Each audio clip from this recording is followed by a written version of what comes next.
How's it going, everyone? This is Precisely Podcast, a podcast about beer and video games. I'm your host, Bo, and with me, as always, we got the lovely Kelly. How are you? I'm great, Bo. Did you hear that sweet, sweet intro music? Man, I did. what a Tell me banger. more. Tell me more about it. You know what? It's got my blood, sweat, and tears in it. That's what it is. It was just a play on the previous theme song that we had that Kayla had written. She did Yeah, the such a original wonderful one. job. Yeah, she did such a great job with it. I just took the melody line and put a little spin on it, and ta-da. I loved it. Thank you, Kelly. Thank you, Bo. It's It, it's a great yeah, track. it's full of love. If Very if much. only if only our guest Marcus could have heard it. Yeah, I have no idea, but I know your guys' music game is kicking our music game's ass over at LGA. It's your guys' song is Oh, a real banger. well, thank you. Thank So, you. Marcus, how are you doing? Oh, I'm all right, I guess. I'm as all right as it gets in these uh, uncertain times, as they love to say. Yeah, in the hellscape that we live in currently. Yeah, absolutely. Well, let's not get too hard into that because we're a vibrant, uplifting podcast. Oh, darn. But I wanted to introduce you. You are Marcus. Like I said, you are from the Lit Gaming Arena podcast, one of my favorite gaming podcasts out there. You're part of the Gaming Podcast Alliance, like we are, where there's a bunch of great gaming podcasts that anyone can listen to by going to gamingpodcastalliance.com. But give us a quick take on Lit Gaming Arena. I mean, really, we talk about the games we play. It's fairly news heavy.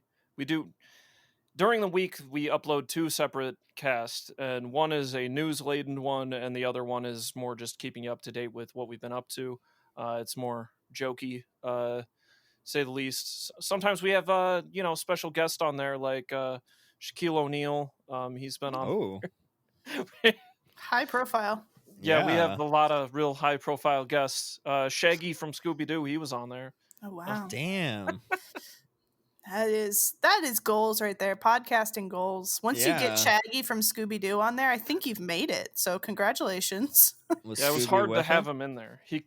No, unfortunately, I don't even think he's the original Scoob. To be honest, I You think they've guys just just been didn't have rebranding. enough, didn't have enough Scooby snacks to get him on.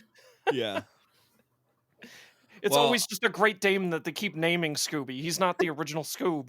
It's a exactly. lie. It is. It's all lies.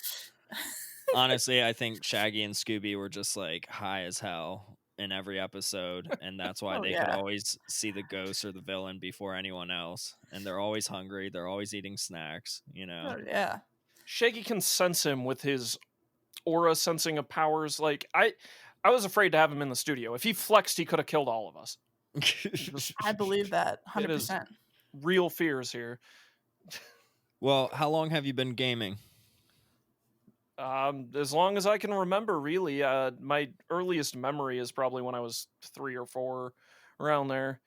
Yeah, playing Mega Man, the very first Mega Man on the Dope. NES. So That pretty makes much sense. my entire life. Yeah.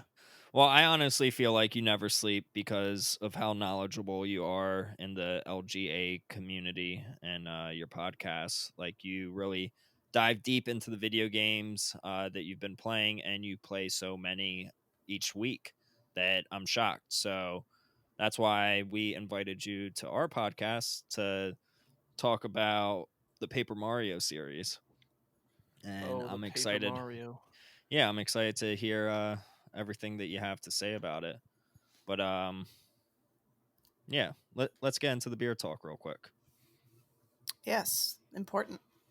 What are you drinking on, Kelly? Oh, I'm glad you asked.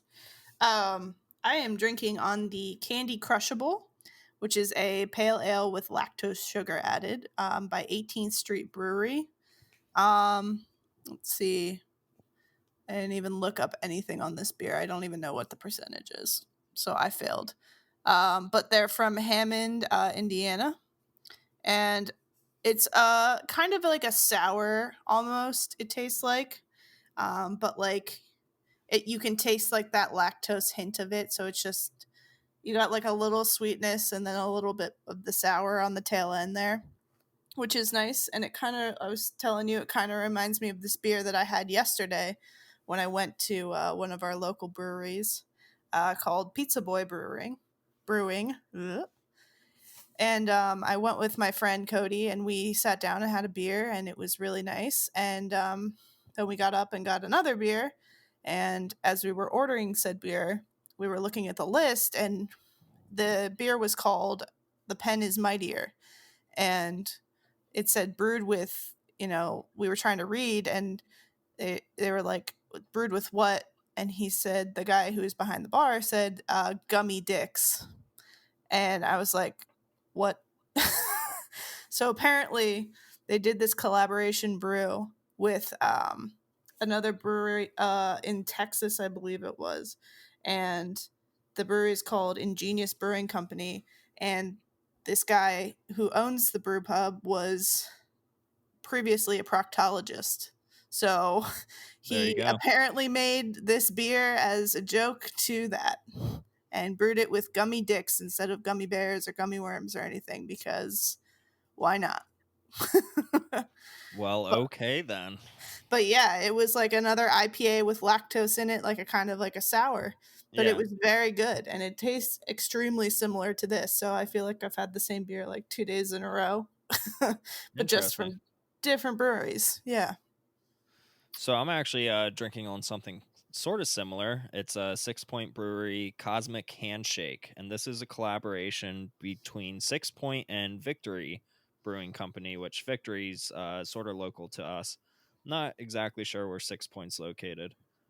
Um, but either way, this is a sour New England style double India Pale Ale at a 9% ABV, and it's sour, and it does not taste like a double IPA, but it's a tall can. So if I start falling asleep near the end of this podcast, it's because of this beer. So I blame it on that. Fair. Marcus, what are you drinking on? Oh, There yeah, we go. I'm drinking White Claw. Oh, yeah. Like a Hell yeah. hardcore. Hell yeah. Dude, people love White Claw right now, The claw is the law. right? Yeah, and I joined the gang of people. I Oh love man. it. What flavor is it? Ruby grapefruit. And Oh. I'm not a connoisseur like you guys, so I couldn't tell you anything. That's fine. That's all you need. Yeah, that's all good. Well, let's get into the history of Paper Mario then. Yeah, let's do it. Since the early days of Mario games, Mario has always been a platformer game with puzzles sprinkled in it. With the Paper Mario series, though, Nintendo wanted to keep Mario as a jumping maniac, but have RPG elements like leveling up, weapon upgrades, and good storytelling. And with the Paper Mario series, Nintendo's art style was to put 2D characters into a 3D environment. But before Paper Mario was a thing, a little game called Super Mario RPG: The Legend of the Seven Stars came out for the Super Nintendo. What do you know about that game, Marcus? Oh, that's the best in class Mario RPG. Better Yeah, than that any Paper Mario, or Oh yeah, no yeah, questions. The okay, the music for that game is done by, I forget her name, but the composer who did Guile's theme. So that alone just tells you the level of music in there. But it's like music alone, it's unparalleled. yeah, Yeah. yeah. So it was developed by Square. Sorry, I have a train going by my house right now. It was developed by Square in collaboration with Nintendo. And when Miyamoto came to Square's office, Square was like, "Here's Mario. He's wearing a cape. He has a giant sword, and he's riding a horse." And Miyamoto was like, "No, let's not do that. Let's give Mario a hammer instead." And I think, even being a plumber, I feel like Mario should have had a wrench, but I feel like a hammer is a lot easier to see in video games and actually works a lot better than a sword would because it's I Well, know not. it's a yeah, I mean, callback to his origins yep, as a carpenter. yep. And also, like, if you look at Donkey Kong, he's wielding that hammer when he first shows up in Donkey Kong, the original. Oh, you know You what? You're pick up right. the Yeah. hammer and you got just Yep. running around, hitting And they do everything. refer to him as Jumpman in that game as well. Yep. Yep. Yeah. Yeah. Super Mario RPG was probably one of my first RPGs playing as a kid. I remember buying it at Funko Land in the used bin, probably for like between 10 to 15 bucks. And I still own that copy. It's one of my favorite games. It's also a game that I've played so many times, but didn't finish it so many times because my save battery would like reset on me sporadically. Oh no. Don't play this game on a Superboy S because it will fuck up your save. That happened to me at least twice. But yeah, this game's great. It also introduced some characters that we've never seen before. Two of them being Gino, which is like a wooden wizard, like a Pinocchio wizard, I feel like, and Mallow, which is like a marshmallow guy. And Nintendo And like hates Geno. I don't know what their why? deal is. They've Yeah, been like why? scrubbing him out of everything. Like cuz what they there was that re-release of Mario and Luigi Superstar Saga, or Mm-hmm. Mario and Luigi. It was one of the Mario and Luigi games, but where they visit Bean Kingdom. But in one of the mini games, Geno's in there, and they scrubbed him out. Oh no. Wow. Anti-Geno it, campaign. I think they just hate the fact that they didn't create Geno. Oh, because Square did. Yeah. Yeah. Yeah, I mean, that makes sense. So what about Mallow though? Where's Mallow at nowadays? I'm not sure. I feel like he has made some small appearances, but for the most part, he's not in anything either. I know he's not as beloved as Geno for sure. Like Geno's been, there's been a rallying call to get him in Smash since the original Smash, I would say, for Yeah. like trying to get him into Melee. So that's always existed for Geno. But yeah, no, I not as much love for Malo, but it is what it is, I guess, with him. I really like him, but I feel he's just less beloved. Yeah, I feel you. Mallow is Mallow is now the DJ on Fortnite, right? True. Oh God. Good one. Sorry, that I had to. Yeah, I love it. So yeah, with any RPG game, but specifically Super Mario RPG, instead of jumping on a Goomba and the Goomba dying right away like any Mario game would be, you actually go into a cutscene and do a turn-based battle, which is the difference between all Mario games compared to Mario RPG, which I absolutely loved. It was a turn-based game that also used like action commands where if you tap the A button at the right time, you would do a double hit or you would jump twice and do more damage, which really caught on with the whole Paper Mario series then. Yeah, they dialed that up to like 11 with the rhythmic combat Mhm. later in the Paper Mario series. And I always thought like the extension upon at least what they did in Mario RPG was kind of like with the gunblade in Final Fantasy VIII, where if you timed your hit just right, it would like shoot the gunblade and do extra damage. Okay. Yeah, I can see that. Well, so then Nintendo developed the Nintendo 64 and later released Paper Mario for the N64. It was released in Japan in 2000 and then later released in 2001 everywhere else. And this is where Mario actually turned into a paper character but lived in a 3D environment, whereas Super Mario RPG was a 3D environment. The one thing it introduced was item management, only allowing you 10 items at a time. it was a really fun game for the N64. I absolutely love this game and have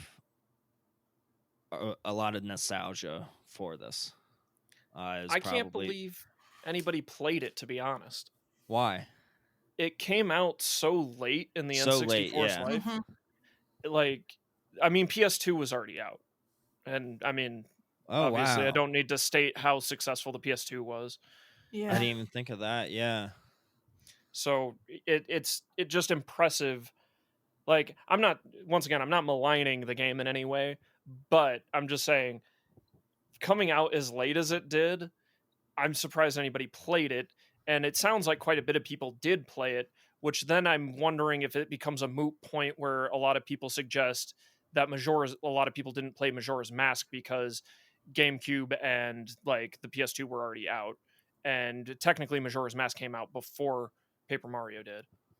Well, I think when it came to Majora's Mask, there was it was catered to a different audience, whereas Paper Mario was catered to everyone. Yeah, I Um, mean, that always Everyone, helps. everyone who likes an RPG, essentially. any like honestly anyone. It like the original Paper Mario was like my first RPG type game because an attack could only be like one hit to three points, of damage that it's doing, and it's really easy mathematics. Whereas like a Final Fantasy game, you're hitting for hundreds or thousands of points at a time, and Hmm. And what HP is cap crazy. level is 27, I think. Yeah. So I don't know. I really liked it. And I know it sold millions of copies, even though it was late in the N64 lifespan.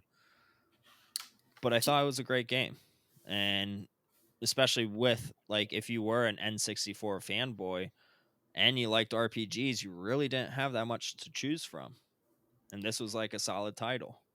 Yeah. Do you actually it is, we were talking about how late it is, but this is also on Metacritic, this is the highest scoring Paper Mario game out of all the ones we're going to talk about. Really, Yep. That's It got that's ridiculous. it got a that is 93. ridiculous. Yeah. That is So what so is ridiculous. the GameCube version Well, rated at? oh, that one is an 87. That's insane. Yeah. So, I mean, we can see with the Metacritic scores, I'll bring them up as we go, like where it starts to trend downward a little bit, but then is popping back up. So, All right. I don't know. It's interesting though. I mean, you make such a good point with it coming out later, after the PS2, like who is playing this? But even though this next gen system is out, people are still like, "Damn, this is a good game." So, I guess it Um, just goes to show that you can have a great game at the end of life on a console. well, I mean, this also applies to Mario RPG as well, because that was also released when the N64 was, I think, already out or coming. It was only a few Yeah. months away. It was within the same year, and I mean, the PlayStation was well already out. Um, but that's which is why I felt games like Mario RPG was really skipped over due to the fact of new hardware, and similar Donkey Kong Country 3 as well. Like, not a lot Yeah. of people played those games because the New Horizons. And leading into the next one of Thousand Year Door, similar thing applies, and this always became an interesting thing from my perspective, at least up until Thousand Year Door, is Paper Mario felt like a late. It usually came late in a console's life cycle. Yeah. Yeah. Now Well, that gets not thrown necessarily. out Yeah. come later with Yeah. Super Paper Mario and on, but at least with those first three, if you count Mario RPG and Paper Mario, because we're still on topic of that, in Japan was labeled Mario RPG 2. Yes, it If was. people don't think those are connected in any way, but they really kind of were. It was Paper Mario was a sole successor to Mario RPG. Yeah. But essentially, Square was like, "No, you can't name it Mario RPG because we're the ones that created that game." Right. Yeah. Well, and then and that at this point too, we gotta mention that the developers went to Intelligent Systems, which is who has been developing since the original Paper Mario. So for the whole time. So you started with Square there on the Super Mario RPG, and then you switched over to Intelligent Systems. Yeah. And graphically, it looked beautiful. I mean, really, all these Paper Mario games to me look amazing They're cute. because it's simple graphics, and Nintendo knows how to make simple graphics look great. See, and I think when it comes to Paper Mario, it was a really smart thing to like making Paper Mario, being that he's basically a sprite, saved them a lot of space when it came to the cartridge, allowing that game Absolutely. to be a lot larger. Mhm. Absolutely. Here's a fun fact about Paper Mario that you guys might know or might not know. But in Mario's house, if you go to the basement, you can find a diary from Luigi, and Luigi's talking about going to a hotel and being really scared of ghosts and stuff. Oh, And that's because they were developing Luigi's Mansion actually for the Nintendo 64, but then the GameCube came out, and that's what it obviously went on first. Which what wasn't Luigi's Mansion a launch title on the GameCube? Or at Yes, least it was pretty damn close to it if it wasn't, but yeah. yeah. it was a launch title, yeah. So, yeah, we get to Paper Mario and the Thousand Year Door for the GameCube, released in 2004. This is by far everyone's favorite Paper Mario game, I believe, in the series. I finished this on Monday just to talk about it on the cast. It's been a few years since I played it. Yeah. So just so you guys know, I did a lot of hard work over the weekend for it. Well, let's talk about it.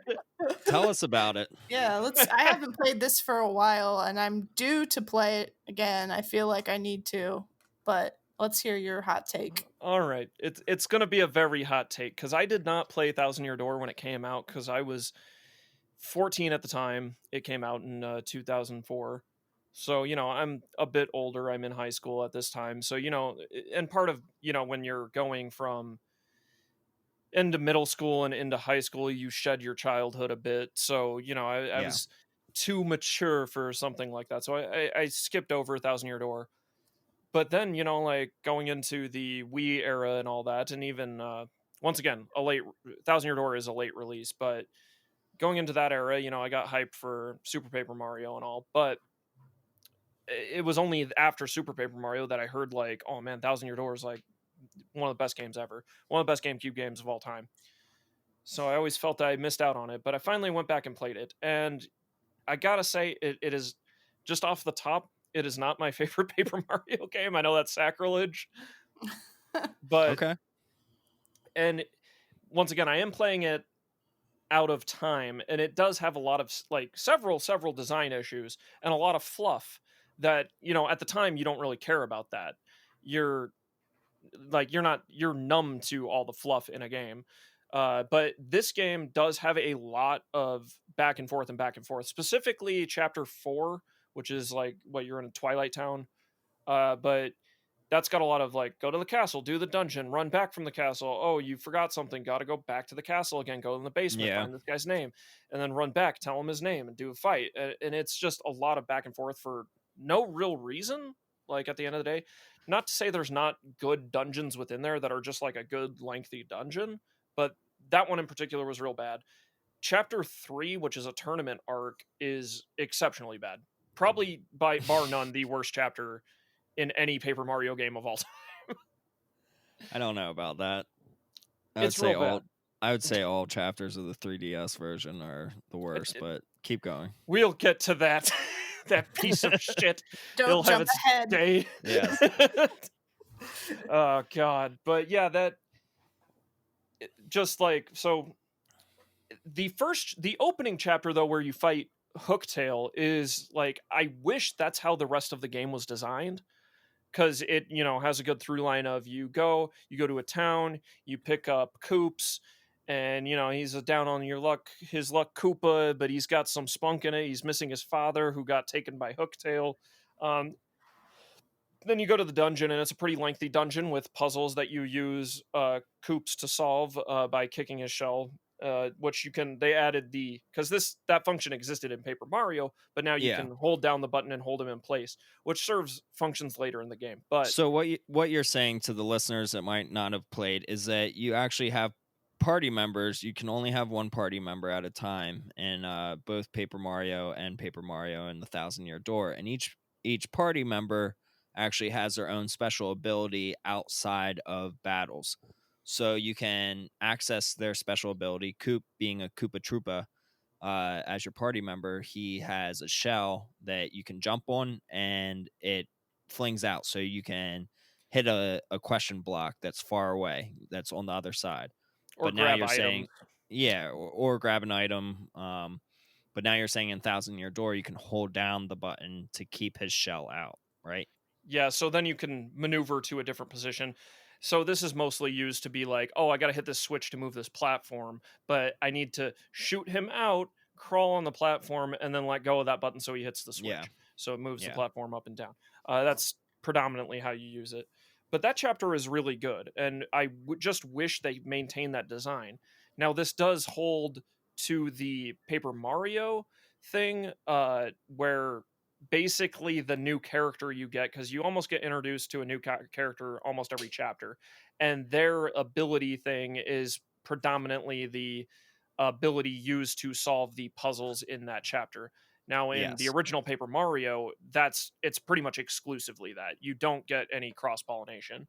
In Thousand Year Door they did some cross pollination, but I don't feel they did it enough Near the to end, I think you have to sort of be like, oh, what character can in help me? in chapter 8 especially, which is like a lot of games should do this and do this, where the final chapter is like bring everything together.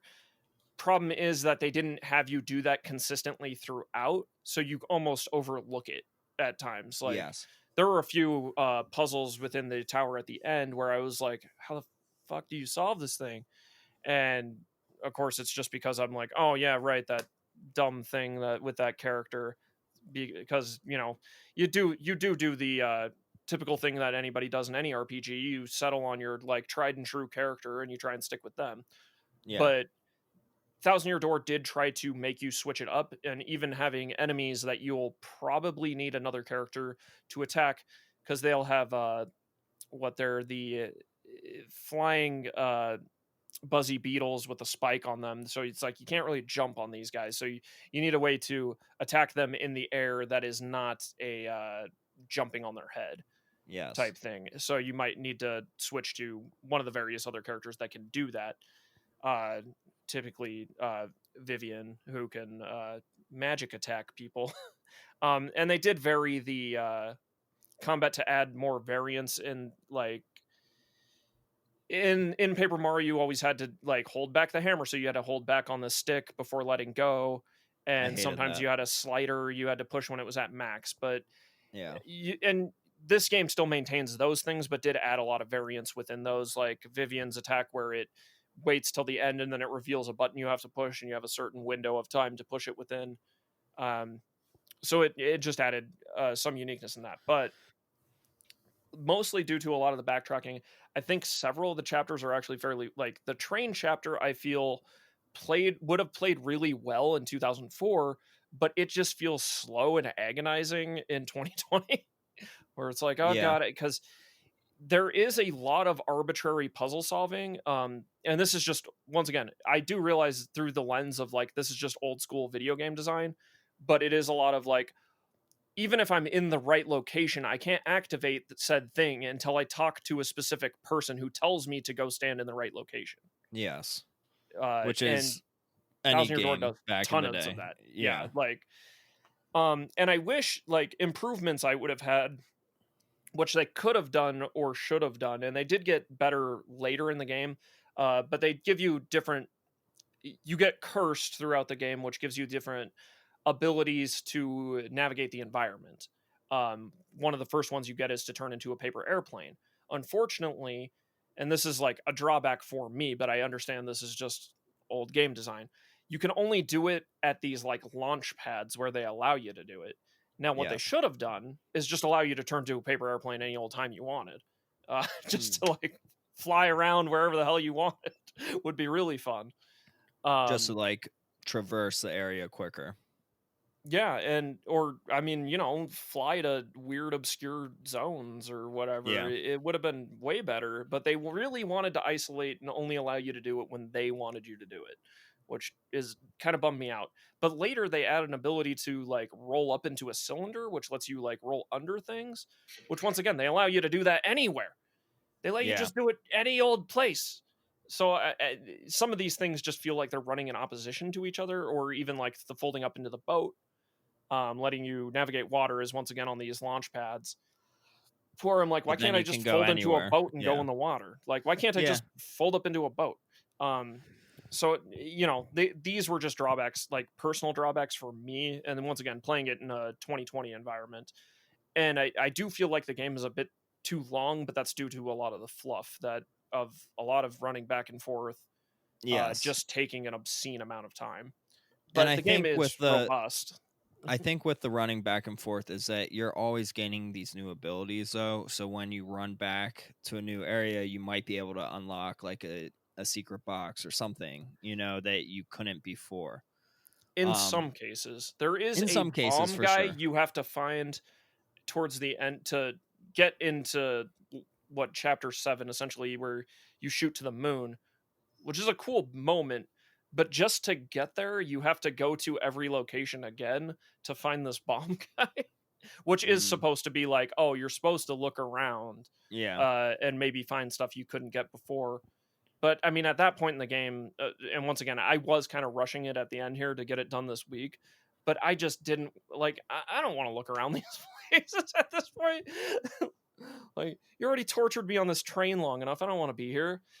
I like the train honestly. I remember the train now that you're Yeah, my mentioning my it. friend really likes it. He thought it was one of the best parts of the game, and Yeah. I do think it has some of the best writing in terms of the jokes, because a guy mistakes you for Luigi and consistently keeps that up, that he calls you Luigi.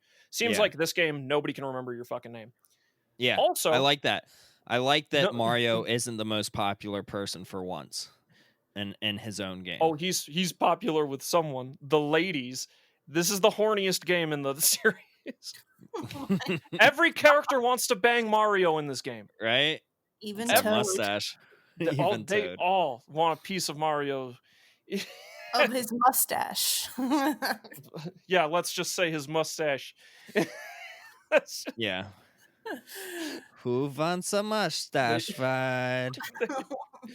It's a me, Mario. they totally don't want two big handfuls of his paper flat ass. Right? That's how you get a paper cut, folks. Yes. So yeah, another thing that I want to mention about Thousand Year Door is I thought the story was great also, but that it added like equipment that you could actually equip that would give you like benefits. Like, wasn't there something that would like raise your HP, or every time you do a successful hit you get +1 HP or something like that, right? Yeah, yeah. Yeah, The and I the thought that was a badges great element. modify the whole thing. Yes, badges, that's what it was. Yeah. The It's been a badges while were since in I the played. original Paper Mario. Okay. They're just All right. they're not as OP as they are. Like when I was playing There's and a lot talking to my more. friend, I was like, you might as well dump all your level ups into badge points because they're horrendously broken. That's where all your attack ups really come from. That's where your extra defense comes from. Sound effects. I mean, towards the end of the game, I was Green Mario, not to be confused with Luigi. I was Green Mario. Yes. It's a me, a green, a Mario. And what's great about the first two Paper Marios is that there is a leveling up thing. There, it feels like an RPG that you can grind and feel like you're getting somewhere in the I game. I found it fascinating that so Mario RPG cap level is level 30, so it is like kind of smaller, and then that carried over into Paper Mario where cap level is 27, which is a little weird. I don't know why it's Yeah, not which I 30. didn't realize that.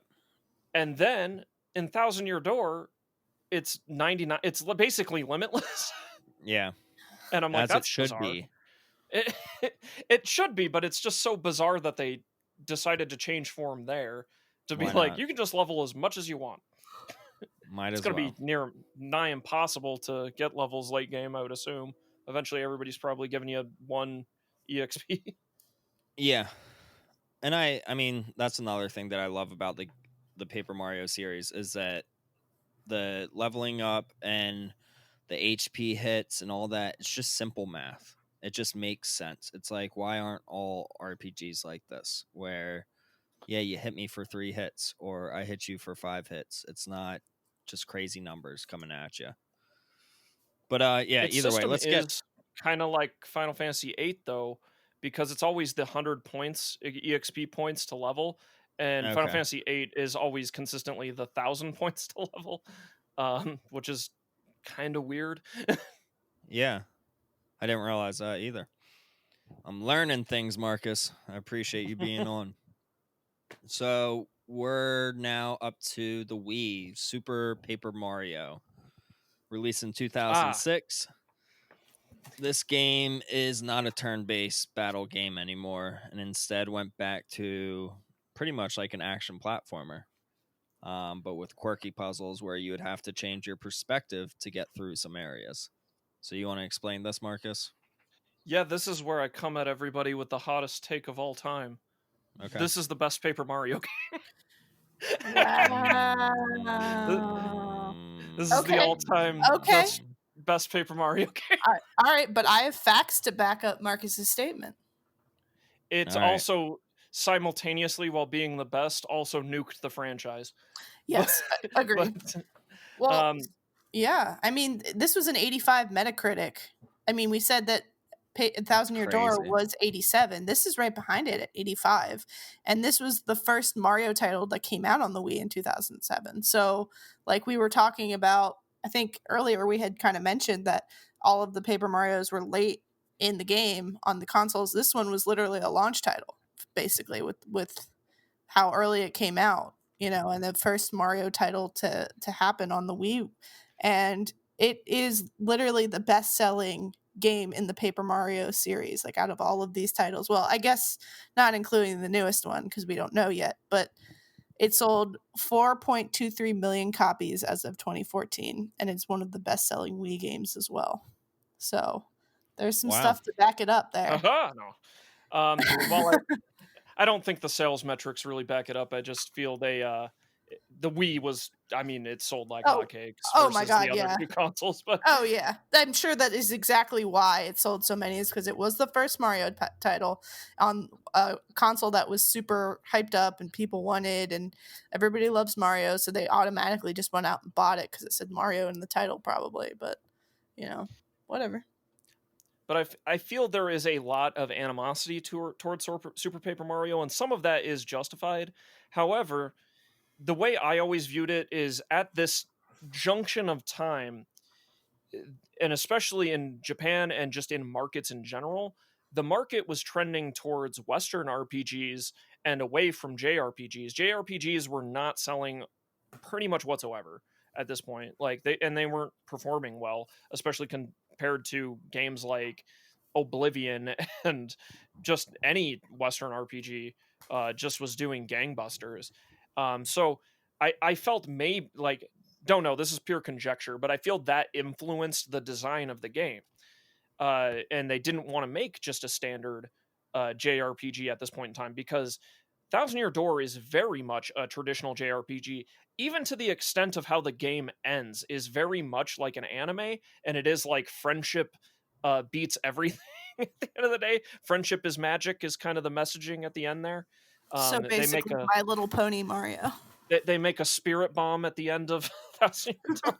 It's which, I mean, like, that stuff is like hokey and fine in a Paper Mario game where it is full of whimsy, and this game is equally, I mean, full of whimsy, but I feel it's like, once again, JRPGs weren't selling, so they couldn't make a traditional RPG, so they went less traditional with it, and the combat decision that they went with, being action oriented and kind of being more like a traditional Mario game, is almost like the trend of the market with JRPGs being more action oriented.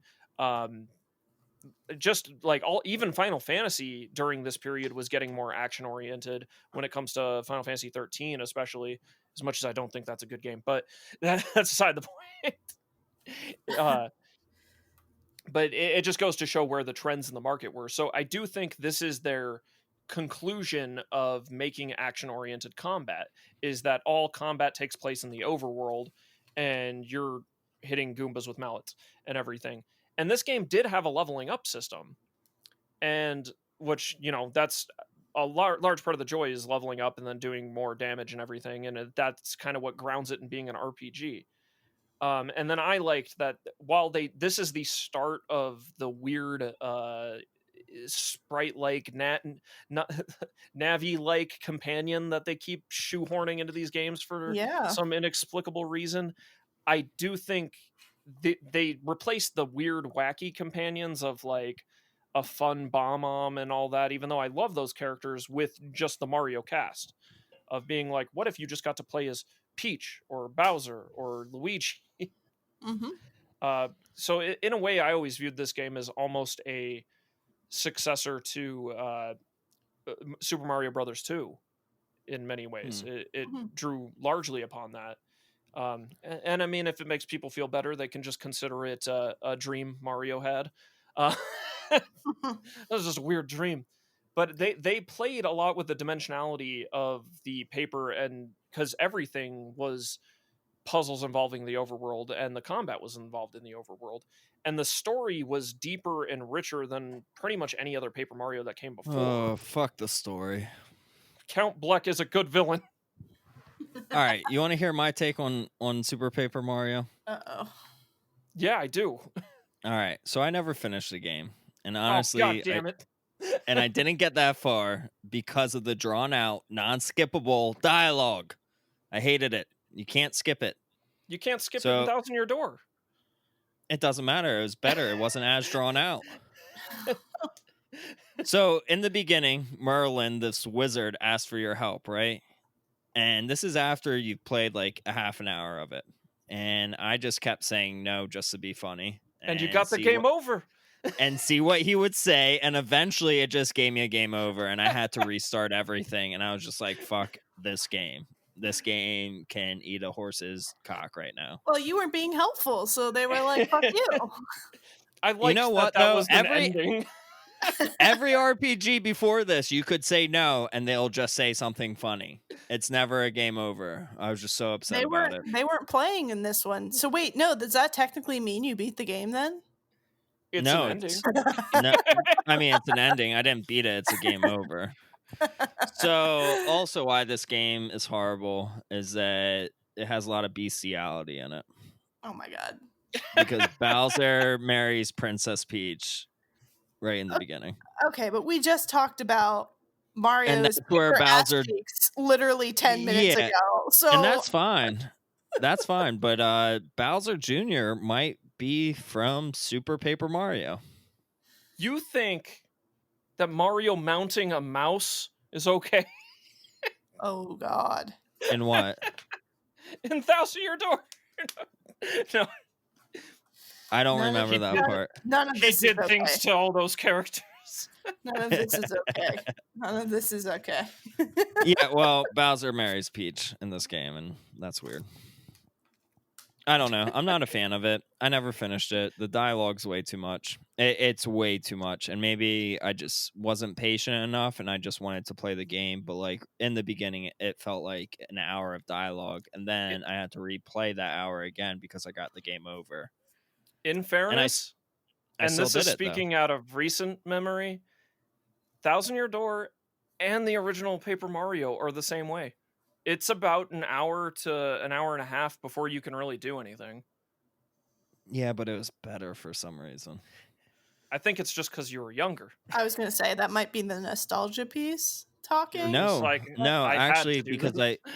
I actually played the Wii version more recently than I played either one of those. But I played both Paper Mario and Thousand Year Door, let's say 3 years ago, and then the Wii version last year, and I was just like, I can't do this. Like, I literally can't. Okay. But here's the thing: is that I also don't like the Wii. Yeah. So Hey, I do have. I a don't like bias. the Wii either. What? Why am I the only person who thinks that the Wii is decent? I hate motion That's- controls. Yeah, me too. But I will it's say it's not every game is motion controlled. That's the thing. no, but there's always that gimmick of motion controls. Uh, well, they have it on the Switch too. I don't.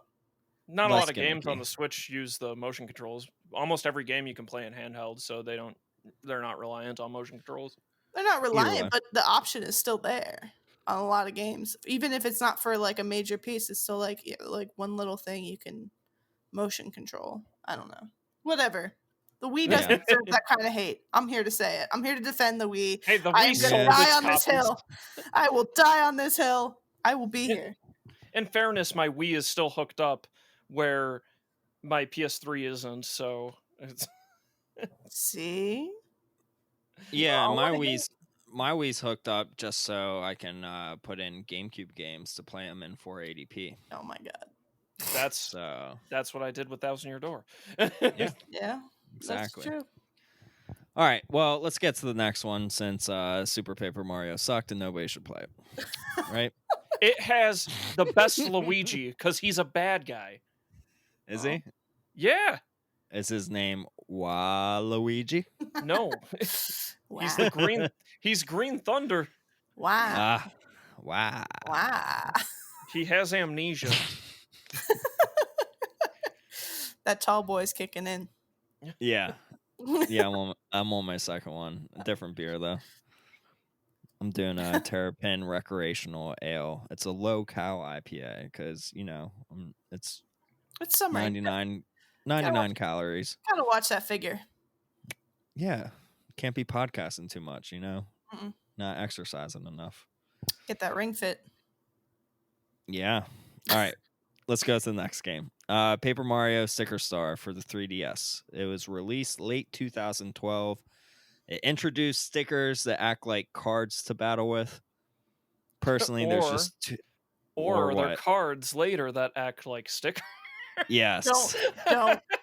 Or Don't. they're real objects that you turn into cards Oh my that god. then act like stickers or something that take up a Oh. lot of space in your sticker book. There's too many stickers in this game, and it's too easy of a game, and it's really not that fun unless you're in bed and you're burnt out from the day and you're like, let me put on something, and still then it's really not that fun. Yeah, it's a thinkless But you don't grind have of a to think game. about it. To me, it reminds me of playing the original Pokemon games, like in bed, where like I don't have to think about it. I can just tap A when I'm in battle and get things done with.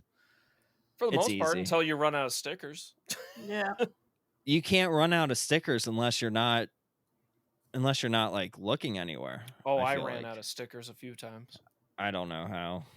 Unless you have too many like big stickers, I guess. in your That was my issue. I portfolio. had too many Yeah. big stickers. Well, because Yeah. the way I play a lot of RPGs is always like, Keep gotta the hold on best. to this. You're always like, I gotta hold on to Mhm. this shit because I never know when I'm gonna use it, and then you just Yeah. never use it. And Right. that was my issue in this game, where I was like, what if I need these big stickers? Are you telling me there are people who play RPGs not in that fashion? Because that's insanity. That's real chaos. I've I been mean- trying to kick that habit because it is a bad habit to have, because then you just never use any of your shit and you're like, I should be using it would make it easier if I use the stuff. Oh yeah, I could have beat this game like 3 years ago if I was actually using these intended pieces instead of just hoarding them all like some sort of dragon underneath a mountain, like at some fire or something. So I was definitely the same way. And then I played Earthbound and I hoarded everything. And then I played Earthbound again and I was like, what does this ruler do? Oh, it just measures this enemy. Oh, then it disappeared. Oh, well, that was a fucking piece of shit that wasted one spot in my 20 spots that I can hold items for. Oh, what does this thing do that says dragon something? And it's like, oh fuck, that just released a lot of damage. I could have used that earlier, So honestly, yeah, Earthbound made me learn to use items whenever you felt like using them, unless it said ruler or protractor, because it's probably just a ruler or protractor. That's fair. That's Yeah. fair. So yeah, Sticker Star, I was about to say it's a great game for something, but it's really not. It's got to be the worst. It's easily the worst game in the franchise, but I What's feel your it was favorite part made. about it? I don't have a favorite part. It's so bad. So I don't think I liked any of it. my favorite part about it is that it is on the 3DS. You can turn the 3D mode on, and it actually looks pretty decent. It looks cool. It reminds me of Mario 3D World, where it looks proper. It looks like it was designed for that system. Well, I'll I would give you hope so. that, and I'm impressed you could dig deep down and find any redeeming quality. I hate it. I hate it. It. So you Oh my finished it? god. Yeah. Because I didn't finish it before Origami King came out, so I don't think Oh I'm my going fuck. to. I didn't No, either. don't. Oh my It's god. It and this is where once again I will defend Super Paper Mario till the end of time because people's disdain for Super Paper Mario directly led to this game and the next game being made because he didn't they no longer were like, okay, you guys don't like complex stories, you don't want like unique creative characters, so they just gutted all of that. Yeah, so supposedly it might have been in like a Nintendo Power or like on their website or something where they put a poll out asking all the fans of Paper Mario games, how much of you guys love the story? And less than 1% of the people said that they don't care for the story at all, which sucks because really Paper Mario games are known for the story and like the humor and breaking the fourth wall or the third wall uh in the video game, talking about Mario games within itself, like I don't know, the story was always where it's at until it got to Super Paper Mario where they couldn't shut the fuck up about anything. Well, and I mean, if you look at like the better Paper Mario games have been, at least in my opinion, like Thousand Year Door, and then in my opinion, Super Paper Mario. And then the worst ones are ones like Sticker Star, where just Bowser's the final boss. Yeah, Like, which I and wouldn't know. spoiler alert. Bowser's the final boss for Bowser's the final. everything. Like, I mean, that was also my issues with the original Paper Mario. Is just like it's so standard in Bowser kidnaps Peach, Bowser's the bad guy. Yeah. Where something like Mario RPG really went outside the box to be like there is a greater threat to the Mushroom Kingdom than Bowser.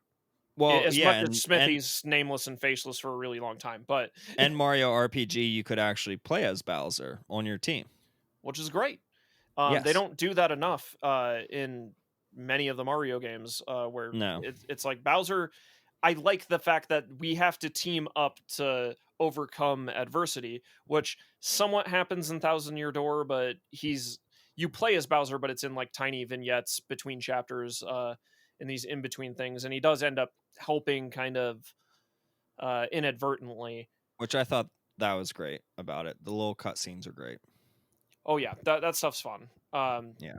Yeah, and once again, the final boss of Thousand Year Door, it's very non-conventional, uh, which reminded me more of Mario RPG in that sense, and I wish all games were structured like that because I'm like, I'm sick of fighting Bowser. We already do that in every fucking Mario game. I don't need to be doing that in a game in an RPG game. Yeah. Yeah. Well, What? keep going. I was You gonna say this is. I mean, so the previous three games that we've talked about, I haven't touched in a long time, so I don't really remember enough to give a lot of pieces on it. But this one, I can definitely remember playing in the last year or two, and I have to say that this also is probably my least favorite Paper Mario title, because of all the things we've mentioned already. It's just like I don't know, it got boring. Like it just got Mhm. boring. And that was so sad because I do love the Paper Mario like humor and all that stuff and it's an RPG that I actually like to play and all that. But I don't know, it was just lackluster. I don't know. Would you That- like it more if the game was hornier for Mario? If there Yes. was okay, listen. If they just had a cutscene where it was just Mario's paper ass cheeks, bare paper ass cheeks, yes, I would have bought the game 600 times over and framed all of the copies. It would have been great. Yes. Just his mustache as a thing Oh, that you could turn into a his sticker. mustache on his butt cheeks. His That butt should cheek have been Oh, mustache. that should have Yeah. been the strongest sticker is his stash. yeah. Ooh, yeah. Just adhere it wherever you want. But yeah, and Well, the then you other get Mario Odyssey if you do that. You that's true. That's true. We don't want that. We don't no, we don't want that. But yeah, no, and also basically the world agrees with this one because this Metacritic was the lowest out of all of the Paper Let Mario me guess. titles. Let me guess. Okay, go ahead. I don't think it's going to be this low, but 65%. No, 52. no, Darn. It's higher. It's 75. 75. Yep. What? Damn. That is Yeah, criminal. yeah, That is bad. Like, yeah. why, guys? Why? Just because it's Mario? Like, no. Well, You also, don't have to suck up to yeah, Nintendo. this was also the first like handheld Paper Mario title because after It that, was. we'll see. You have the Wii U and the Switch, which incorporate like handheld kind of modes, which you can kind of see play out from this. So I guess this was kind of the first foray into So, the with that, handheld. my question would be, where was the DS Paper Mario game? Because the DS, like Paper Mario, would have looked very good on the DS. Well, they were doing the Mario and Luigi titles, Yeah. and Yeah. that had I think they had like what two titles on the DS that were part of the Mario and Luigi series, which is also kind of like an RPG vibe to it. I always Yes. felt those games led to them making Super Paper Mario as well because they felt, oh, that's already covering the RPG, and like maybe we don't need two Mario RPG games competing with each other. Yeah, it could be. Maybe.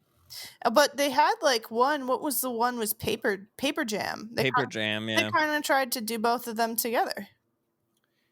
And Yeah, was that for DS or 3DS? I think it was 3DS. 3DS. Yeah. That confirmed the Marvel Cinematic Universe of Mario. Paper Mario. Mhm. Yeah.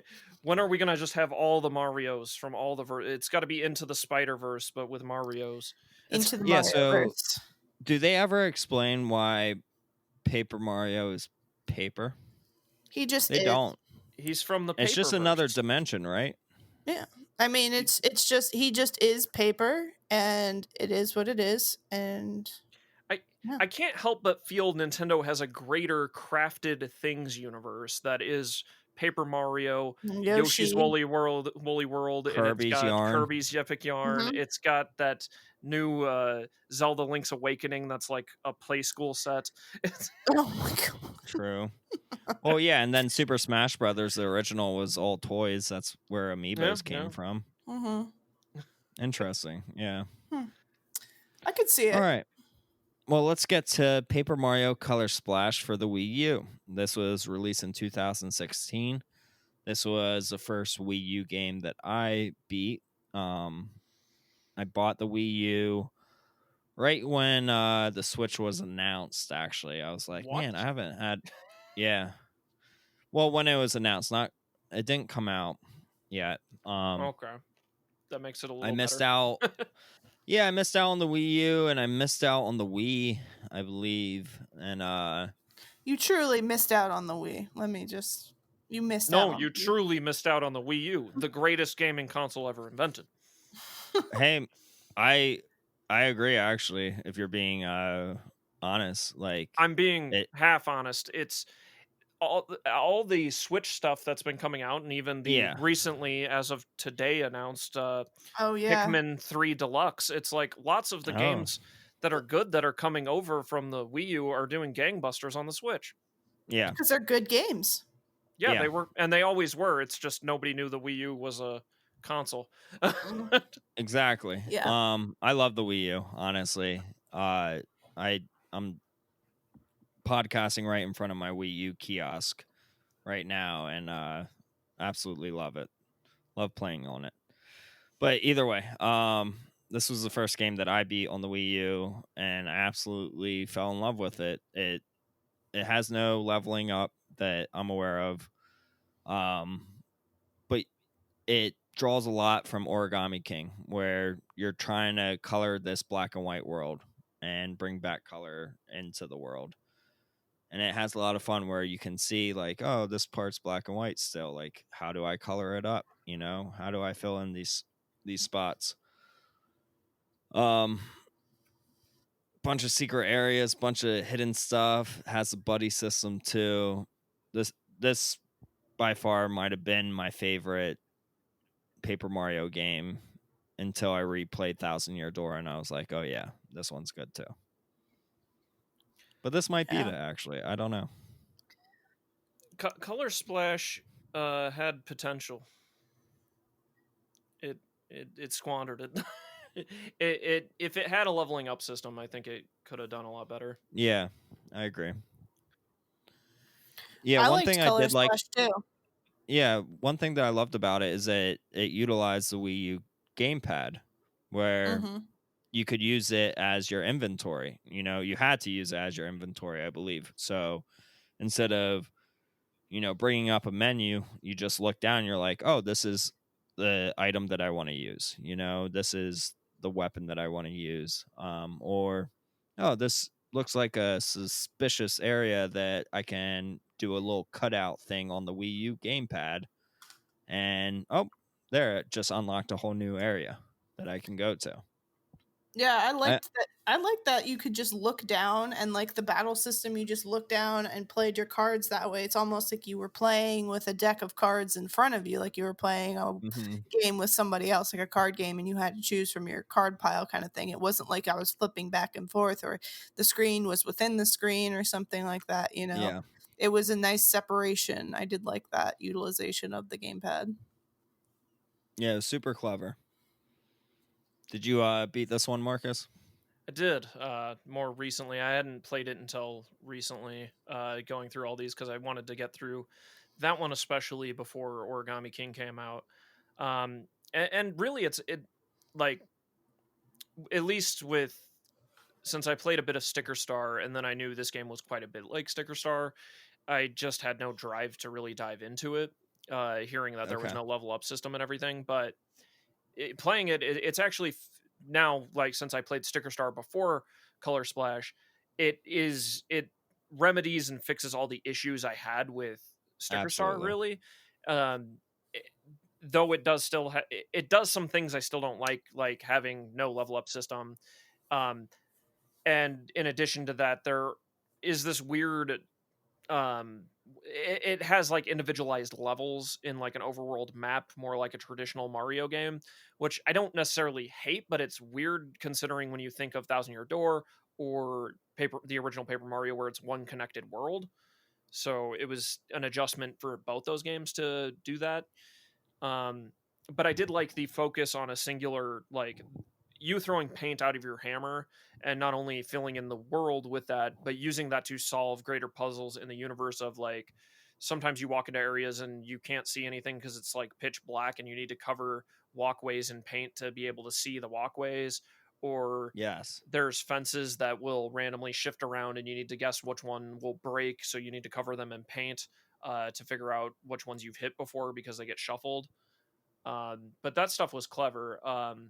And I know I've talked about this on the LGA casts, but the water in that game is just it's an amazing paper construct that is Yeah. just it's beautiful with the environment. And unfortunately, in Origami King, they didn't do the same thing. They made it more of a particle effect or like a flowing. It's more like actual water, which I don't hate, but it's just not as cool as the paper craft water that was in Color Splash. I just feel there was more attention paid to that. Yeah, I agree.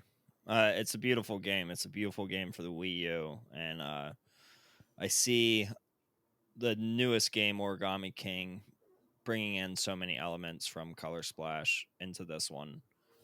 Um, yeah, it's just an evolution. Yeah, I Yeah, agree. and these Origami King, Color Splash, and Sticker Star, I would say, are their own like trilogy at least right now. I mean, we won't know until we get another Paper Mario game, and maybe it's like this, maybe it isn't, maybe it's its own thing. I always wanted, once again, me personally, as much as to everybody's dismay, but I wanted Super Paper Mario to spin off into its own thing. So you would have Super Paper Mario 2 Oh, running interesting. parallel to the base Paper Mario games. And that's why, like, I always thought them adding Super to the title divorced it from the other Paper Mario games, which probably made me, in my mindset, a little bit more okay with it than other people. Yeah. But Hmm. I don't know. They've kind of like done this a bit with like what is it, Mario Party, where they add the super in there, and now it's a different thing. It's Super Mario Party. It's now leveled up to a different plane of existence. Yeah. Yeah, But yeah, So filling up the holes is what those games are about. essentially, I like that. I mean, like, I'm the kind of person who's always like, okay, if there's collectible shit in this game, I'm in 100%. The more shit I have to run around and collect and have to look for secret spots and get certain things on a level, like you have to collect all the toads and stuff, give me that. I love it. So the fact that they were doing that and they were like, oh, by the way, this is black and white, so you got to make a color, and then you have to do all this other stuff. But also, if you see any black and white spots, make sure you fill them in. And I'm like, hell yeah, I'm going to be looking for black and white spots all the time. Am I going to mhm. be checking behind every tree? You're damn straight. Like, Yep. I am looking everywhere for the stuff that I need to get. So that, I think, was another thing that I really liked about this one. Also, I think that your little Navi like fairy helper friend was a I liked him better than the sticker star one. Was it a You paint liked bucket? Yeah, Huey more than Huey. Yeah. Christy. Yeah, I liked Huey a lot more. I thought he was just I thought he was funnier and like just a better companion to have than Kirsty or whatever her name was. He Yeah, Chrissy also sucked. I don't like her. Sorry. he No. has a Huey has a tragic ending. Yeah. I forgot about that. Yeah. But I liked Oh. him throughout the whole game, though. He was a What good companion. what is Nintendo's deal, and especially in the Paper Mario verse, with killing inanimate objects? Like They they just They want to see feel you okay hurt. with it. They just want to see you hurt real quick and like then I bounce back. I can't help but think of like Thousand Year Door, where it's like we're murdering this computer and you're supposed to feel bad, and I was like, but I don't. It's a computer, it's an AI. And then similar to Mario Sunshine with Flood, where it's like Flood dies, and it's just like, am I supposed to feel bad? It's a water pack. Like, I think they expect you to just like feel something because you've played with that character for so long. you see it And as a that it's character, I see it as a tool. Yeah, yeah, that's yeah, the difference. exactly. Exactly. That's the Touche. difference. Well, let's get into the Origami King, which just came out this year. We've all been playing it. Have you beaten it, Marcus? No, I've only finished the first chapter. Okay. I'm lagging behind because finishing Thousand Year Door and playing Yeah. other games simultaneously. You've been playing a lot of Paper Mario. I'm surprised you haven't turned into a Paper Mario. Well, you can't see Marcus. me, so you have no A, idea. a Paper Marcus. With a We should paper name mustache. Yeah, we should name this podcast Paper Marcus. Yes. You know, everybody will talk about how good I look and thin. You- And those flat butt cheeks of yours. It always comes back to the paper ass cheeks. if you fart, Yeah. does it just sound like paper ripping? Like Just goes flapping in the wind. gives a different meaning to ripping ass. Is Yes. Oh wow, that's Because hilarious. the paper actually rips little pieces when Yes. you start farting. Yes. Okay. I We love have that. gone too far into this conversation, I Let's think. keep going. 5 more seconds into it. Oh God, I don't know if the people need that. Um yeah. either way, so Origami King came out. It was sort of unexpected, I feel like. Nintendo was just like, "Hey, you guys like Paper Mario, right?" And we're like, "Yeah." And they're like, "We're releasing one next month." And I was hype. Uh just because for the most part, I love Paper Mario. Um and overall, I'm still pretty hype about it. I like the game overall. I'm up to the third ribbon. So I don't know if that's like technically the third chapter. I believe so. Okay. Yeah. It feels longer. I checked my like how many hours I've been playing and it says over 25 hours. So I believe the game is either about 40 to 45 hours. It's okay. by Yeah. far That the might be right longest then. Paper Yeah. Mario. Yeah, it's a long game. If there's 5 ribbons and I'm at 25 hours, almost at the third, like I'm about to get to, I guess, the end boss of the third ribbon. I'm surprised they Yeah, went with that, a 5-pointed star instead of the 6-pointed star that they had typically been going with. Yeah, they yeah, usually did 6 or 7 And they're things.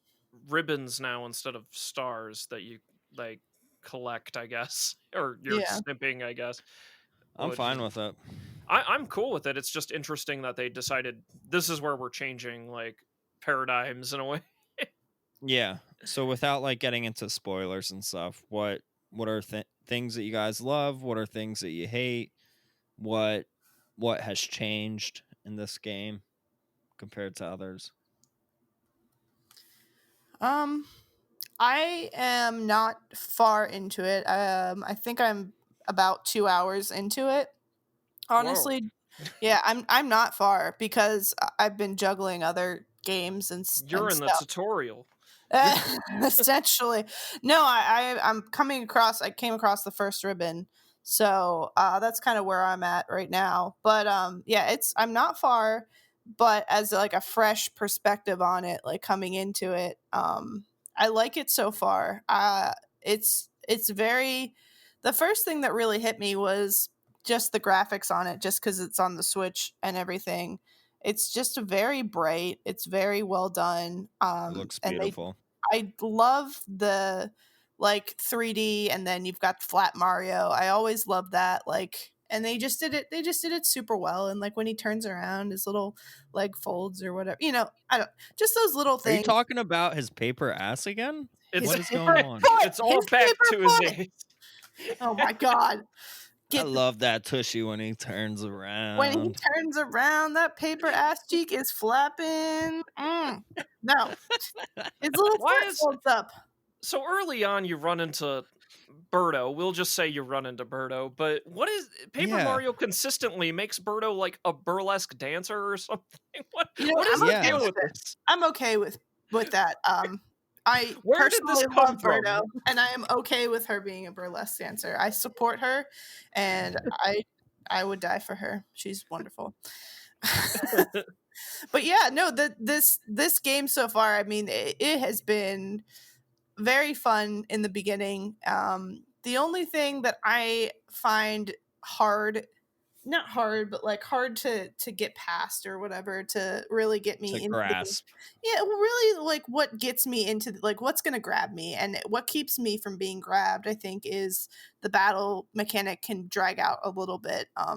Like so if you haven't played it yet, you're trying to line up your enemies so you can get them all in like one fell swoop essentially.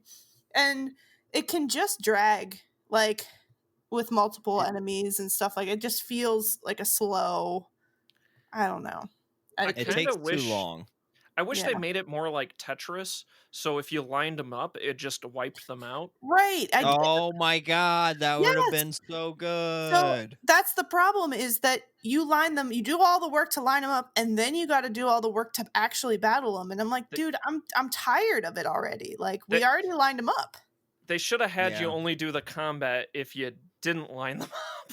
Right. Yeah. Something where you wouldn't have to do both. It just seems like you're doing a That actually puzzle makes and then you're a doing lot more sense. yeah, and then you're doing like a battle mechanic, and it's like I don't want to do both. It's taking so much time up.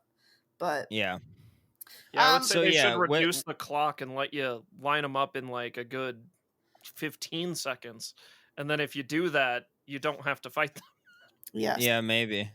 But I everyone's brain acts differently, you know, Yeah. and Yeah. some people don't respond that fast. And So, then you what use we're the talking coins. about, yeah. So, what we're talking about, if you haven't played Origami King yet, big change in the game is the battle system. So, it's a turn based battle. You can't pause it, which that's one thing that I hate is that you can't pause it during battle. You are in it to win it, and you got so many seconds to figure out this small little mini puzzle where it's what, four rings, Yeah. um, Yeah. that you can change different ways, different aspects of it. You twist it, or you turn one side to the other side, and you move the enemies a certain pattern. So they're either lined up in one row, so it's four enemies in a row, or it's four enemies real close to you, like two and two. So you can either hit them with your hammer if it's two and two, or you jump on them if it's four in a row. And if you get that in the time limit, it gives you a power up of 1.5 times the attack damage, which is great, you know. But if you get that in the time limit, like Marcus said, you might as well just be able to win the game, that battle, because as soon as you pick your cards or whatever, your boots or your hammer, you're going to beat the enemy most likely off that first hit. Yeah. There's some enemies that are harder and maybe you don't have the right boots or the right items, but eventually the more you play the game, the more items you have. And I don't think it's limited to items that you have, but there's a limit to the items that you can equip, but you can easily equip items no matter what. So yeah, it should be more simplified. I feel like when it comes to the battling, it shouldn't take as long. And eventually, you're able to hit weaker enemies and just destroy them without going into battle. But that's like rare and far and few. Um, yeah. Overall, I love this And game that's though. also what Like, Color Splash and Sticker Star did that as well, is when you Yeah. yes, completed worlds and got more of the stars in those universe and ribbons in this one, that you'll be quote unquote stronger, so you can just defeat them without having to go into combat, but only if you get the preemptive yeah. strike. So your HP rises in this game like after certain battles, and you can like find, I think, like +5 HP like in secret areas. Another thing that's great about this game is that there's collectibles. It's also something that I hate about this game because as much as I love collectibles and finding everything, one of the first collectibles I couldn't go back to get, even though I realized that I was missing it and I couldn't get it again. And not to like say a spoiler, but I'm going to.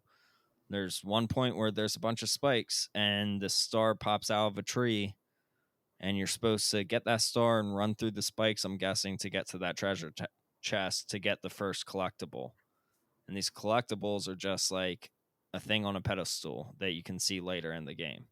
It's like a And I couldn't trophy. go back to that area. Yeah, it's a trophy. So like I couldn't go back to that area when I was there to get that star again to go through the spikes. And that pissed me off. So I don't know if My I can travel my back now. What? my guess is some shop seller sells it. Would be my guess. Yeah, maybe. It's I like a don't know. lost and I don't found. think so though. I don't think I'm so, sure they honestly. made a way to get those, if in some way. Most games aren't about gating content these days, Yeah. but hey, I mean, I could be wrong. I don't know. I We'll just see it. assume since they keep We'll see. Yeah. percentiles on these I that you know should like be once you able to beat 100% it. certain bosses and stuff, you can talk to a character and he'll sell you the boss trophy collectible. And I know that there's 135 collectibles all in all, but besides just the trophies that you can get that are collectibles, there are toads that you can find.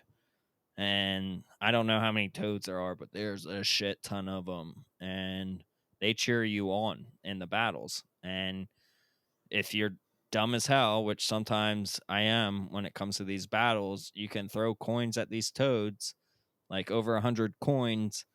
You can get the toads to move around the rings for you to help you and maybe like give you some extra HP and stuff, which comes in handy if for some reason you're really sucking, which in some of the battles I was, and later in the game you guys will see that some of them you're just like scratching your head like, I don't have enough time to figure this out. Let me just hold down Y and throw coins at the toads to help me out on this one. Which 100 coins is nothing. There's something wrong with the economy. They just Yes, printed money and never Devalued stopped. coins.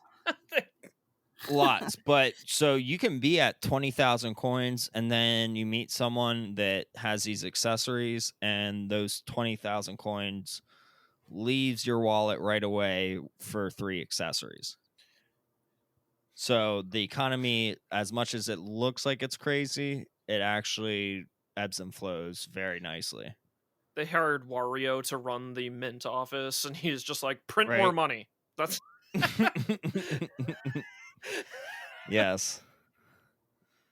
But yeah, I mean, there's a lot of cool, weird, funky things that you guys probably haven't seen much, but I know you've seen at least one musical act so far yeah, that was the in the best. game.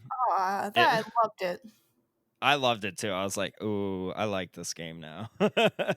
Like before that, I was like, "I'm not sure about this game," and then I saw a musical act, and I was like, "Yeah, I'm all about it now."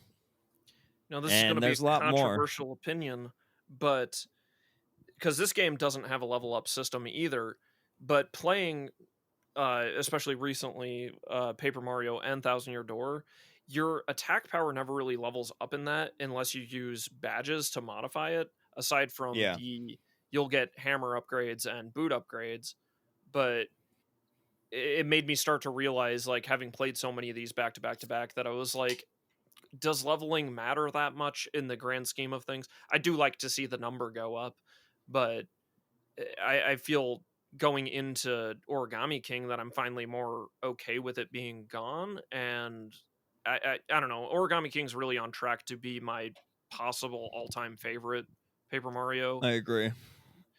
Yeah. Like, the writing is just absolutely superb. The jokes breaking the fourth wall all the freaking time and referring to Mario in the context of like the greater Mario whole. Can I Yes, can I tell you my favorite quote from this game so far that I just came across actually today when I was playing? Yeah. absolutely. I rescued a toad today, and he said to me, quote, I wish I could just press Y to use a mushroom like you, Mario, and then I'd press B to order a burrito. Is that not what B does? And I was like, oh my God, this toad, he gets me. He understands. These toads, all of their dialogue is just, it's so very relatable It's for so me. funny. So very relatable. And that is probably my favorite line out of any Paper Mario Toad now. I love Just it. because he said burrito. Yeah. But I mean, I really do wish I could press B and order a burrito. Yeah, Like, I That might agree. be honestly. dangerous with how much you accidentally press it, you know?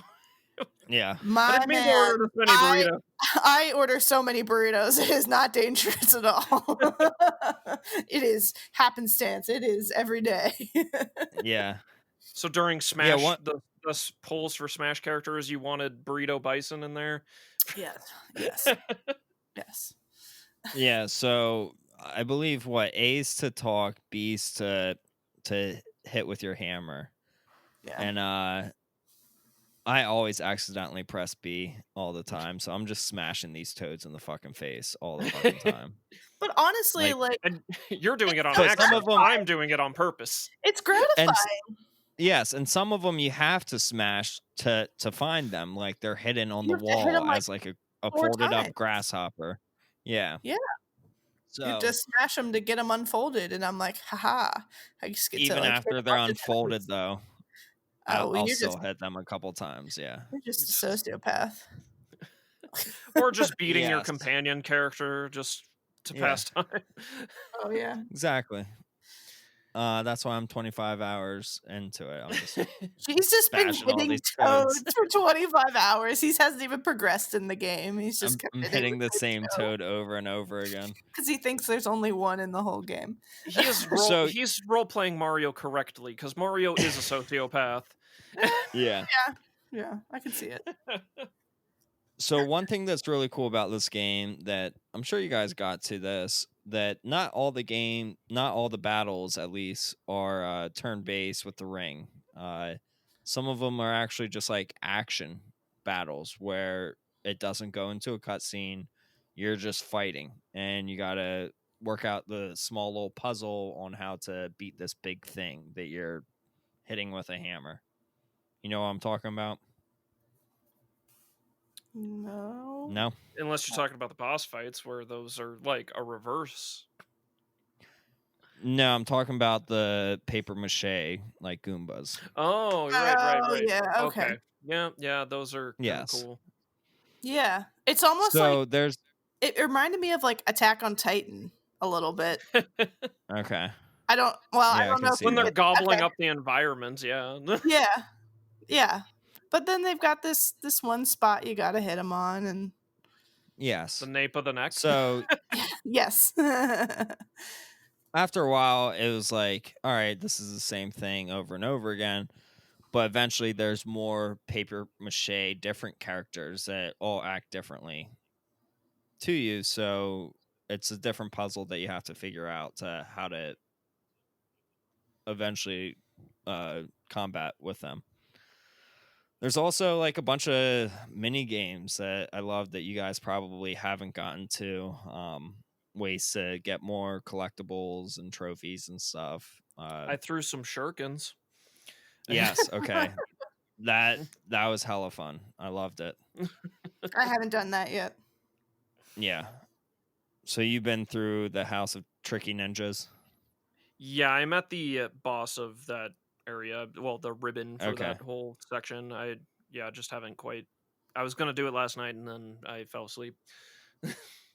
Yeah, I got annoyed by the Tricky Ninjas area. Not to like spoil anything. You just have to find so many toads. I think there's like 25 toads all in all in this house. And if you don't find them all, they're like, oh, well, you get this mushroom, but I think you get a trophy if you find all 25 of them, which I couldn't do 2 or 3 times in a row. And I was like, fuck. But the first time I did it, uh, right at the end, the walls start closing in on you. And I'm like, oh, okay. So like I start walking to like get out of the walls closing in on me. And it seemed like the faster I walked, the faster the walls close. And I was like, just like I was with Super Paper Mario saying no over and over again just to see like what would happen. I was like, let me see if I stop walking, if the walls stop closing in on me. And I did that and the Oh walls no. smashed me. Yeah, they smashed me. So I got a game over again. Nah. And I had to restart that whole boss battle. Oh And it sucked. no. There's a Yes. swamp early on. Now, granted, there's a save block right next to it, but yeah, it just they come crashing down, and if you get stomped, it just gives you a game over. Which I'm never a fan of like cheap death like that, where Yeah. you it just kills you instantly. You can't Yeah. even defend yourself. Yeah, I don't like. Yeah. So, yeah, with the boss battles in this game, I find them easy and just time consuming. Where instead of turning the rings to hit enemies a certain way, you turn rings to navigate yourself to beat the boss a certain way. And so essentially there's like a bunch of arrows on the ground or power-ups or coins or hearts, but at the very end of the rings you have to be at a spot that you end at that allows you to attack the boss. If you're not, you don't attack the boss, which sort of sucks. It's just like, why? But once you figure it out, you're like, oh, well, let me just do this over and over again and just follow the arrows the whole way. Eventually, the bosses get a little more crazier where they'll throw out these items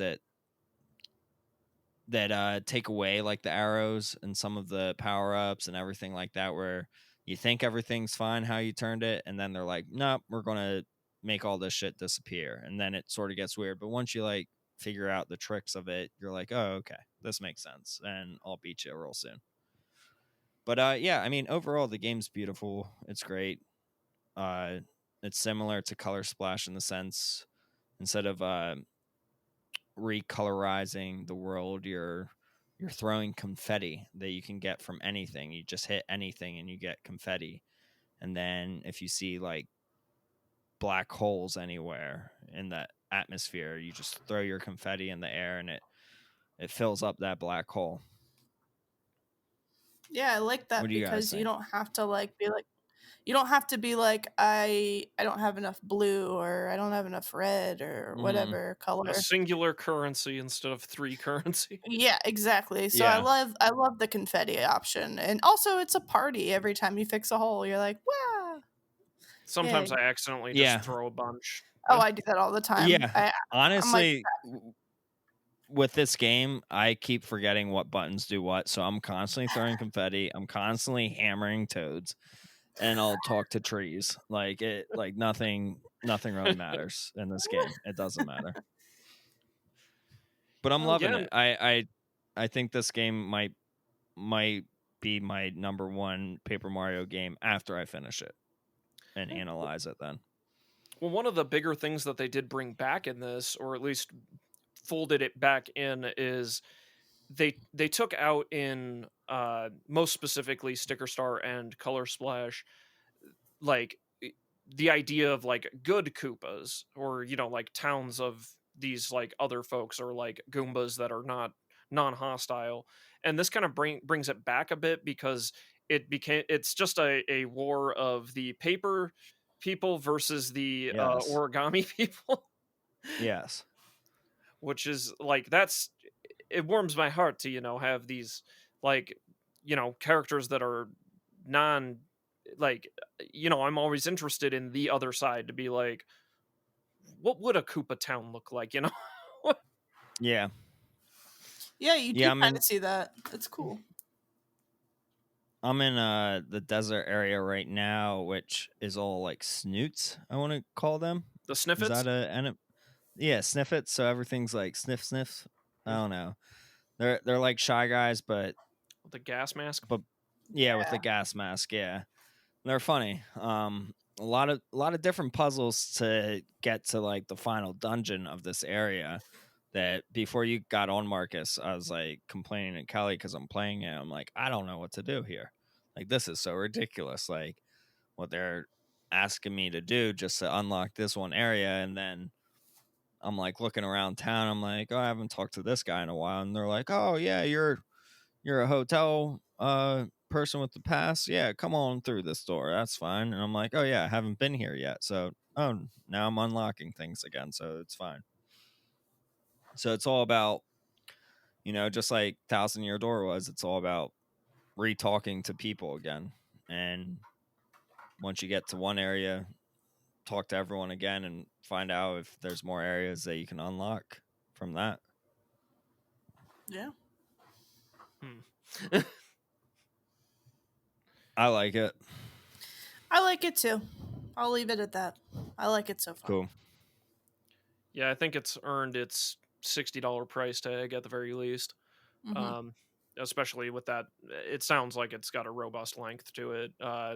Maybe in some cases too long for some people, but that's Not for me, no. It's a fun game. Like, I haven't played it in 5 days, honestly, or 6 days, and I brought it back up, and it was easy to pick back up again. I was like, oh yeah, this is where I'm at.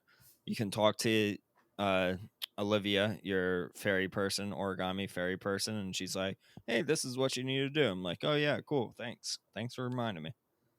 Yeah, Origami Navi. Yeah.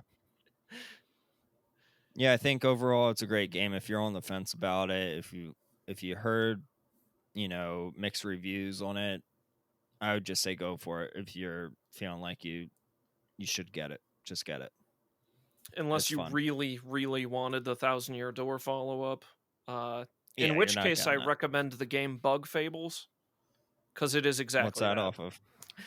Bug Fables is on the Switch, and it's quite literally Paper Mario and the Thousand Year Door. You're bug Oh, creatures, but the combat is 100% identical. Oh, okay. Is there a physical release on that? Um, Not that I know of. I don't think so. But it is just an indie game that's digital. It's around 20-25 bucks, somewhere in that region. I've played a little bit of it. I'm about one chapter in, but instead of having a singular companion, it's 3 characters, so that really changes it up. But it is like the lower damage scale. you're doing your like 7 and 8 type damage deal, and once again it has they literally just gutted, like, we're like, what if the attacks were exactly the same? So it has the holding the stick back and then letting go at the right time. It has a character that's magic based that it'll click up into and then reveal the button you have to push. But I recommend Yeah. looking into this game. It's not as high budget and as good looking as Paper Mario is, but if you want to support indie developers and everything, I would highly recommend Bug Fables, because you just straight up, Nintendo has basically said, like, we're not looking to make a Thousand Year Door follow up at any point in time, so I just stop Wow, I'm hoping for looking at it right now on the eShop, and it looks awesome. Actually, it looks like Paper Mario, it. but it's bugs. Yeah, what I've played, it's really good. It's got an interesting story. I've heard the story gets better the further in you get to. I like the characters. There's a little bee character that's kind of like, the Damn, I'm personalities buying kind of this. remind me of Ed, Ed and Eddie a bit. Yeah, that's what it So looks like. Yeah, that looks cool. Thanks for telling us about that. yeah, I felt usually with big series games, I kind of always want to have a indie game shout out that's kind of an equivalent people can turn to. So I love I've that. had that. I actually intentionally had that to bring on to this show, because I actually held it back on the LGA cast because I wanted to talk about it here. Ooh, you hear that, Justin? He's cheating on you. Exclusive, a Precisely podcast exclusive. Yeah, definitely check out Bug Fables on the Nintendo eShop. Graphically it looks great. It's $24.99, which is a little pricey, but indie wise, I mean, it looks great. Yeah, there's not a demo on it, but you can see the pictures, and I'm liking the look of it. I don't want to buy it quite yet until I beat Origami King, because if it's like Thousand Year Door, I'm sure I'll play that more so Put than it on your Origami wish King. list on the eShop, and then Nintendo will notify you when it goes on sale. So this summer, I they just did. have, okay, I was going to say they have summer sales going in and out, so it'll notify you if it goes on sale. So maybe you haven't beaten Origami King yet, but it went on a good sale, and now you'll know about it. So that's what I usually And do my with birthday's eShop coming up. games. And There my you go. birthday's coming up in There Yeah, 2 and you it go. is weeks, so yeah. it is fairly new, so like it's I don't think it's gone on sale yet, but it's getting ripe to go on sale. I'm Yeah, pretty sure, but I bought it a little bit before that because I couldn't wait and wanted to talk about it. So that's that's fair. the Well, price I thank paid. you. Yeah. Well, thank you for telling us about Bug Fables, and thank you, Marcus, so much for being on this podcast and talking all about Paper Mario. We really appreciate it and appreciate having you on. Yes, Oh, thank it's you for great. coming. It's great to be here. As much as I'm a very crude, crass person, so I don't know if that's jives perfectly with the Precisely podcast Hey, you or brought a doesn't. white claw, so that's fine. Yeah, We're all good. This that's mellows true. it out. It equals me That's, Yeah, out. that's very true. as long as you have some type of beverage, you're fine in our books. Yes. No, we're at Precisely, we're welcoming of anyone that has any type of take. If it's different from ours or if it's exactly the same. Like, we're open to ideas. And you definitely you put in the time to play all these games. And how long? A month, 2 months notice? Yeah, it's been kind of brutal. It's been about a month. Yeah, I've that's put in crazy. probably close to. I got to be in the avenue of like close to 200 hours in Paper Mario games at this point. I would hate myself. Well, I'd be squeezing those I already Paper hate Mario myself. butt cheeks. Oh my. Yeah. Oh. Well, thank you. Tell us where people can find you, because it was hard as hell to find you for myself. Oh God, I don't really have a social media footprint, unfortunately. I don't like to be found, so I can play Well, games and shout be. out Lit Gaming Arena then. I am. Yeah, you can listen to LGA, the Lit Gaming Arena podcast. I'm on there. I have lots of spicy takes because I'm a bit against the grain when it comes to things. So if you're into that and want to hear maybe different opinions on things, you can listen to me there. And yeah, I like to do voices and stuff, so I'm kind of a fun personality, I guess, over there. You are. I try to bring the fun, like Mario's butt cheeks, but he should shove like some pancakes in there or something, to thicken it up a bit. Right? Oh, so you're not a thin ass cheek kind of guy. You want the thicker stuff. Okay. Oh yeah, Glad to get that out of the way before we close this out. everybody knows thick is in. All right. Mario is thick with 3 C's. That's the next game. It's Thick Mario. Mario. He's a big chungus. Oh god. Oh my god. It's just Big Chungus, but with a mustache and a little Mario hat. Oh, I can see it now. It'll sell millions. Yeah. So yeah, Lit Gaming Arena on Instagram, Twitter, Facebook. I think you guys have it all. Search up Lit Gaming Arena on anywhere that you find podcasts, Apple Podcasts, Spotify, all that jazz. And Kelly, I know you wanted to do a little shout out thing. Yeah, I do. So if you are listening to Precisely, especially since the last couple of months, you know that we've been doing a lot of featured, guests and interviews and stuff like that. The thing is, I'm feeling real lonely over here. We've just had a bunch of dudes on this podcast, and I'm sitting over here on Girl Island all alone by myself. So I am looking to see if there is anybody out there in our gaming community who would be interested in joining me and Bo on a podcast who is of the female representation. So if you are a hashtag gamer girl and you want to talk hashtag gamer girl stuff on the podcast, let me know. Hit us up in either the Precisely DM, or you can just DM me or email us, however you want to contact us. And we can set something up, because I would love to hear some other female perspectives on the gaming world. And you wouldn't want me just in drag?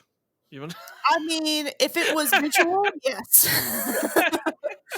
If it was visual, I would take all of the drag. But this is an audio-only platform, and I'm just going to imagine you in a wig instead.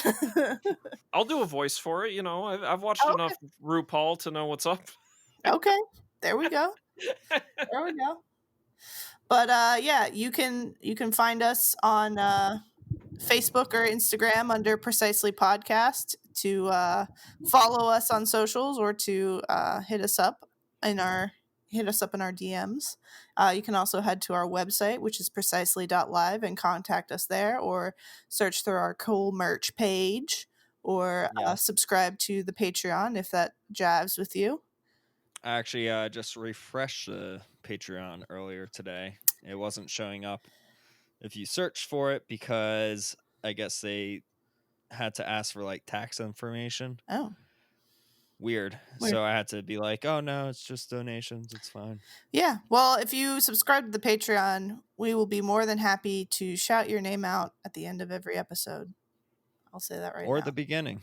Yeah. Or the beginning. Somewhere in the episode, I would definitely talk about Patreon subscribers. And thank you for all the hard work that you do for us. Yes. But yeah, that's about it, right? Yeah, I mean, Bo, what's your personal? Let's hit that. Oh, did you already ask that? No, I just did us. Okay. Let's hear your personal. It's Bo's Game Room, BEAUS _ Game Room. And you can find me on the highway to Kel. And yeah, we out. We out. Thank you, Marcus. Yeah, I had fun. Cool. Peace. Later.